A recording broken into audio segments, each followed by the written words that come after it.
Guys, ஒரு இன்ட்ரெஸ்டிங்கான நியூஸோட தான் வந்திருக்கேன். என்னன்னா, ஒரு கிரிக்கெட்டில் ஒரு ரீசெண்டாக ஒரு சம்பவம் நடந்திருக்கு. அது என்னென்னா, பிரெட் ரேண்டல்ன்ற நியூசிலாந்து பிளேயர் ஒருத்தர் இருக்கார். அவர் வந்து ரைட் ஆர்ம் ஃபாஸ்ட் பவுலர். அவர் என்ன பண்ணியிருக்காருன்னா, இன்றைக்கி டெஸ்ட் மேட்ச்சில் 5 பால் 5 விக்கெட் எடுத்திருக்காரு. Triple hat-trick. இது மாதிரி இது வரைக்கும் யாருன்னா எடுத்திருக்காங்களா இல்லையான்னு தெரியல. இந்த ரெக்கார்டை பிரேக் பண்ண முடியுமான்னு தெரியல. இந்த பிளேயர் உங்களில் நிறைய பேருக்கு தெரிஞ்சிருக்க வாய்ப்பு இல்லை. ஏன்னா டொமஸ்டிக் கிரிக்கெட் எல்லாத்தையும் ஃபாலோ பண்ணுறவங்களுக்கு தெரியும். அவங்கள சூப்பர் ஸ்மாஷ்ன்னு நடக்கும், அதெல்லாம் வந்து இவர் நிறைய வருவார். இப்போ நடந்ததே வந்து டெஸ்ட் கிரிக்கெட் வந்து அஃபிஷியலான நியூசிலாந்து டெஸ்ட் கிரிக்கெட் இல்லை, பிளங்கெட் ஷீல்டுன்னு நடக்கும். அது நியூசிலாண்டோட அவங்களோட கண்ட்ரியில் வச்சு அது மாதிரி நடக்கிற மாதிரி நடக்கும். அதான் அதுலேயும் T20 அது மாதிரி லாஸ்ட் ஓவர் அது மாதிரிலாம் நிறைய போட்டால் ஆட்டோமேட்டிக்காக கண்டிப்பாக விக்கெட் விழும் தான். ஏன்னா எல்லாருமே அடிக்க போய் அவுட் ஆகிடுவாங்க. மோஸ்ட்டாக கேட்ச் வந்து விக்கெட் விழுந்தால் கூட சொல்லலாம். பட் எல்லாமே ஒரு போல்டாகவே வைக்கிருக்காரு.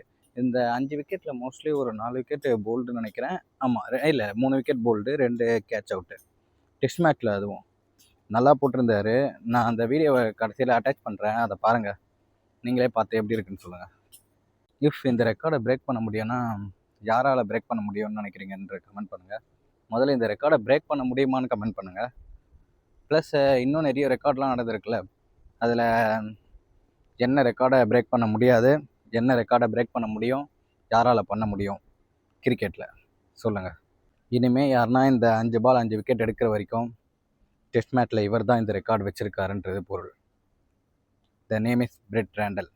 Remember the name. பாய்.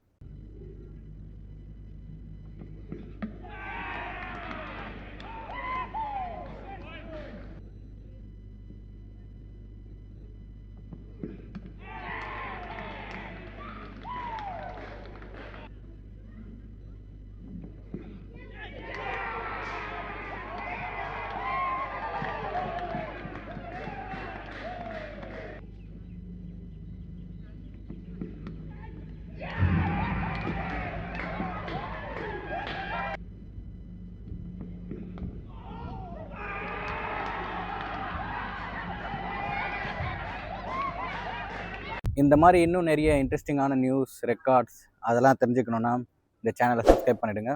அப்படியே மறக்காமல் பெல் ஐக்கானை கிளிக் பண்ணிவிடுங்க. இன்னும் நிறைய சுவாரஸ்யமான விஷயத்தோட வரேன். பாய்.